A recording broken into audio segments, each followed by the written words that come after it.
दोस्तों, आज के इस मॉडर्न एज में हमारा लाइफ़स्टाइल, हमारा खान-पान काफ़ी चेंज हो चुका है और इसी वजह से अनेक प्रकार की मेडिकल कॉम्प्लिकेशंस से हमारा सामना होता रहता है। हम डॉक्टर के पास जाते हैं और अधिकांश केसेस में हमारा ब्लड टेस्ट कराया जाता है। तो आज के इस वीडियो में हम एक बहुत ही महत्वपूर्ण ब्लड टेस्ट की बात करने जा रहे हैं, जिसका नाम सीबीसी टेस्ट है, अर्थात कंप्लीट ब्लड काउंट टेस्ट। इसका सामान्य अर्थ है रक्त का संपूर्ण मात्रात्मक परीक्षण। नाम से स्पष्ट है, सीबीसी टेस्ट में बेसिकली रक्त के हमारे जो घटक सेल्स हैं यानी कोशिकाएं हैं, उनकी संख्या की जानकारी हम इस सीबीसी टेस्ट से प्राप्त कर पाते हैं। तो देखते हैं सीबीसी टेस्ट क्या है। सीबीसी अर्थात कंप्लीट ब्लड काउंट टेस्ट एक प्रकार का रक्त परीक्षण है, ब्लड टेस्ट है, जो कि आपके रक्त में उपस्थित विभिन्न घटकों के स्तर की जांच करता है। इस टेस्ट में रक्त में मौजूद आरबीसी, डब्ल्यूबीसी, प्लेटलेट्स, हीमोग्लोबिन आदि की मात्रा का पता चलता है। इस सीबीसी टेस्ट से हम एनीमिया, रक्त संक्रमण, ल्यूकेमिया आदि के बारे में डॉक्टर से जानकारी ले पाते हैं। सीबीसी के लिए डॉक्टर कब कहेगा, आइए ये भी जानें।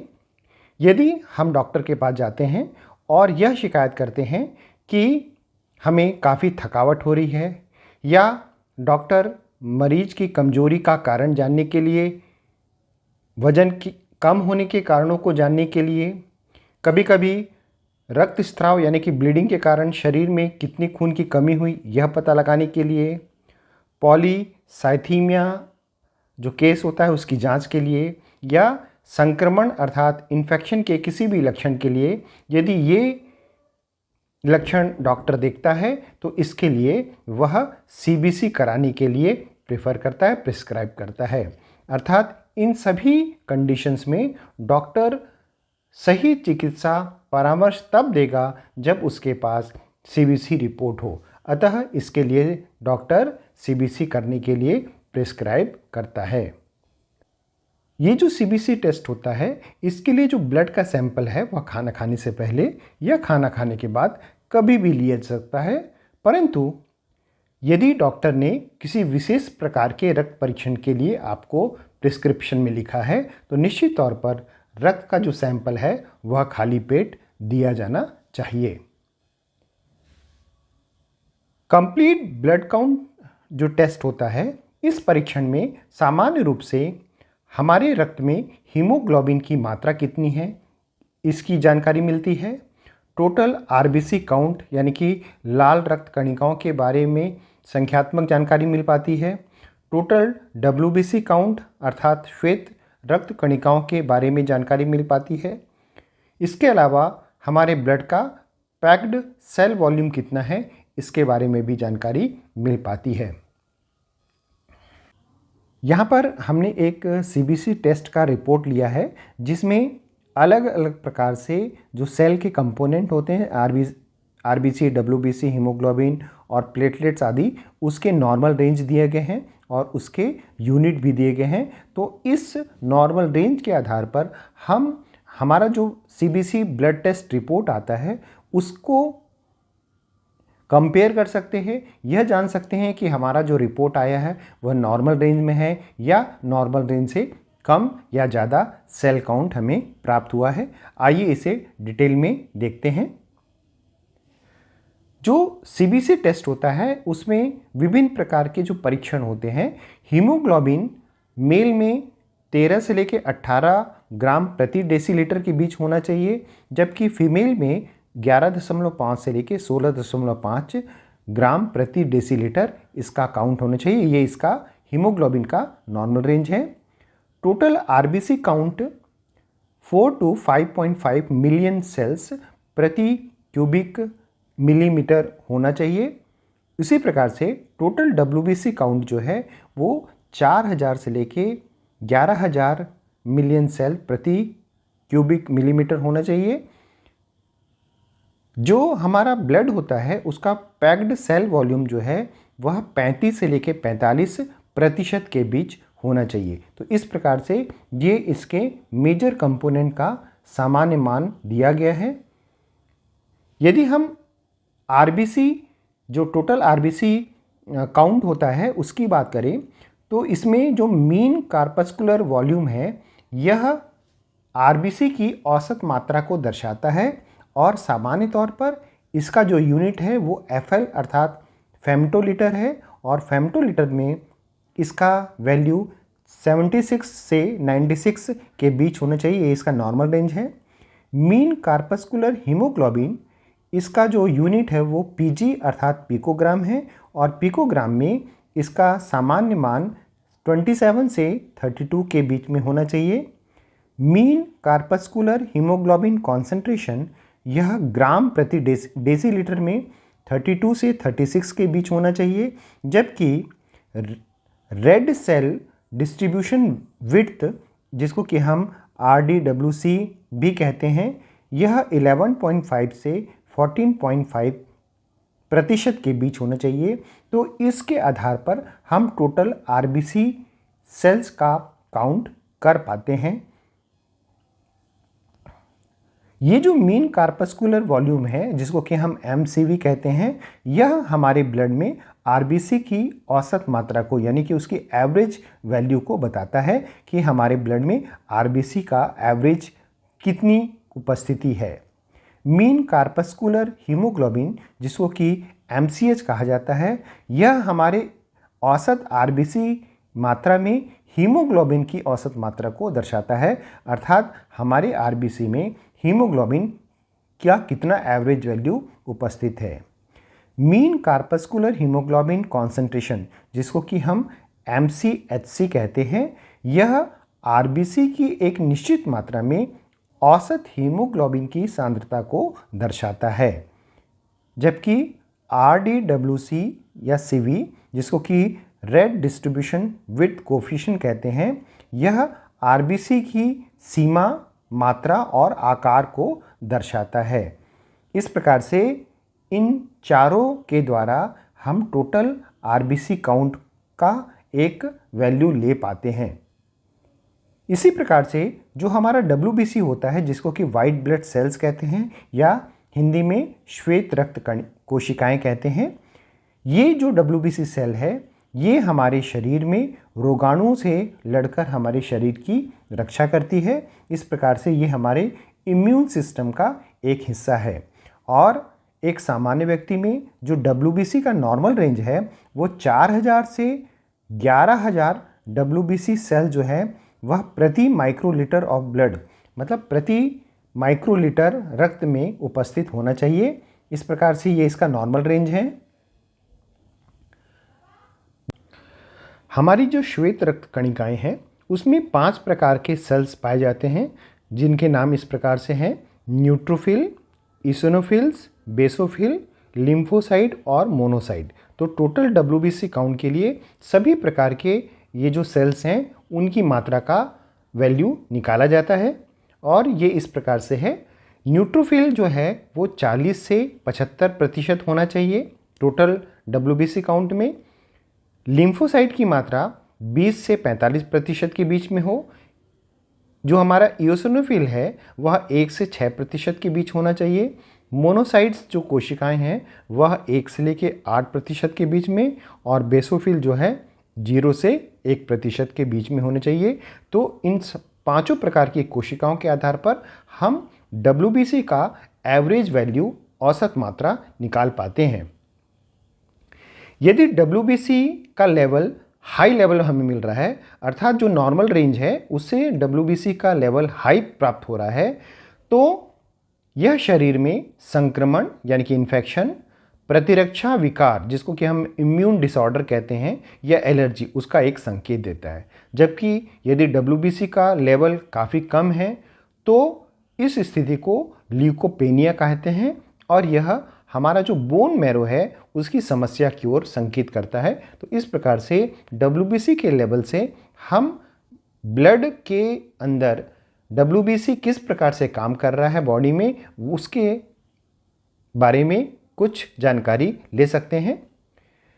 यदि न्यूट्रोफिल्स जो है उसका लेवल इंक्रीज्ड हो जाए यानी कि न्यूट्रोफिल का जो मात्रा है वह सामान्य मात्रा से अधिक प्राप्त होता है, तो यह संकेत करता है कि या तो बैक्टीरियल इन्फेक्शन हो सकता है, किसी प्रकार का इन्फ्लेमेटरी डिसीज़ का संकेत हो सकता है, स्टेरॉयड मेडिकेशन यानी कि यदि बॉडी में स्टेरॉयड की मात्रा किसी दवाई के रूप में दी गई है, ल्यूकेमिया है, तो इन समस्त स्थितियों में न्यूट्रोफिल जो है वह अधिक मात्रा में प्राप्त होता है।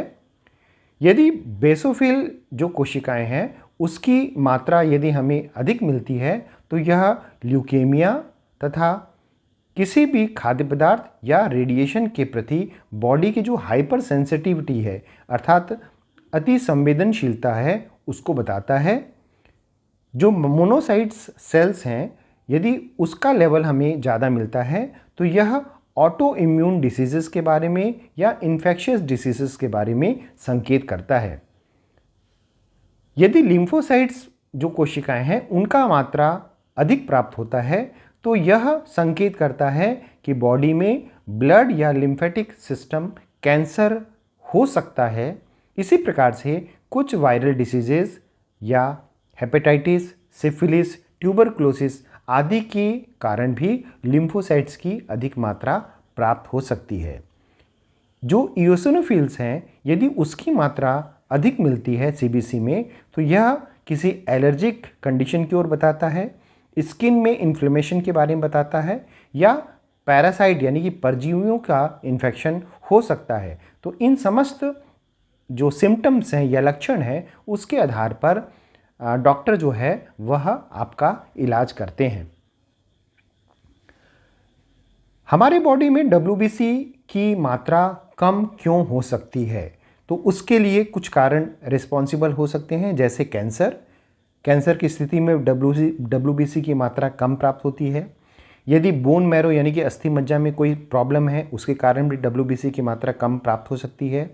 यदि किसी प्रकार का कीमोथेरेपी ड्रग्स दिया जा रहा है उसके कारण HIV, हेपेटाइटिस, वायरल इन्फेक्शन आदि जो संक्रमण है उनके कारण भी WBC का काउंट जो है कम प्राप्त हो सकता है।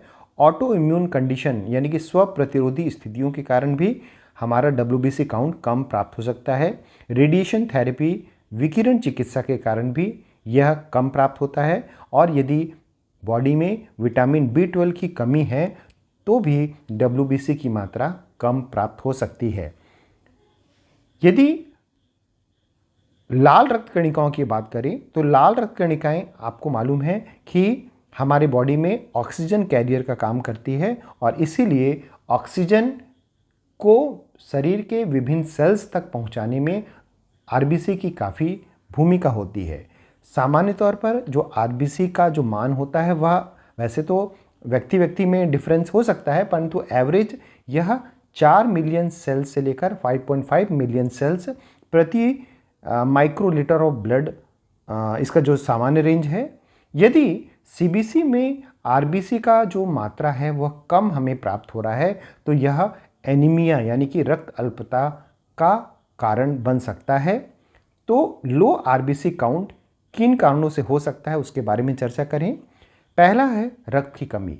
मान लीजिए किसी व्यक्ति को चोट लगा हो या भारी मासिक धर्म हो रहा हो, आमाशय में अल्सर हो और इसके कारण यदि ब्लीडिंग हो रहा हो, ब्लड बह रहा हो तो उसके कारण भी RBC की मात्रा जो है वह कम प्राप्त होती है।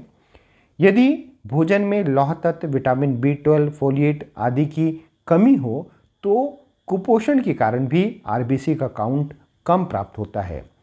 कुछ दवाइयों के दुष्प्रभाव के कारण भी RBC का लेवल कम हो जाता है, जैसे non steroid anti inflammatory drugs के कारण हो सकता है।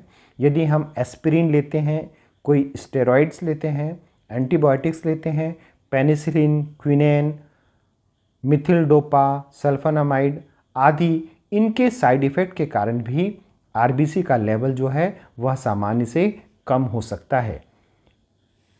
इसके अलावा कुछ क्रॉनिक डिसीजेस होते हैं जैसे कि किडनी के रोग, कैंसर, अल्सरेटिव कोलाइटिस या रूमेटॉइड आर्थराइटिस जो हमारा गठिया का रोग होता है, उन सब के कारण भी एनीमिया हो सकता है, अर्थात लो RBC काउंट हमें मिल सकता है।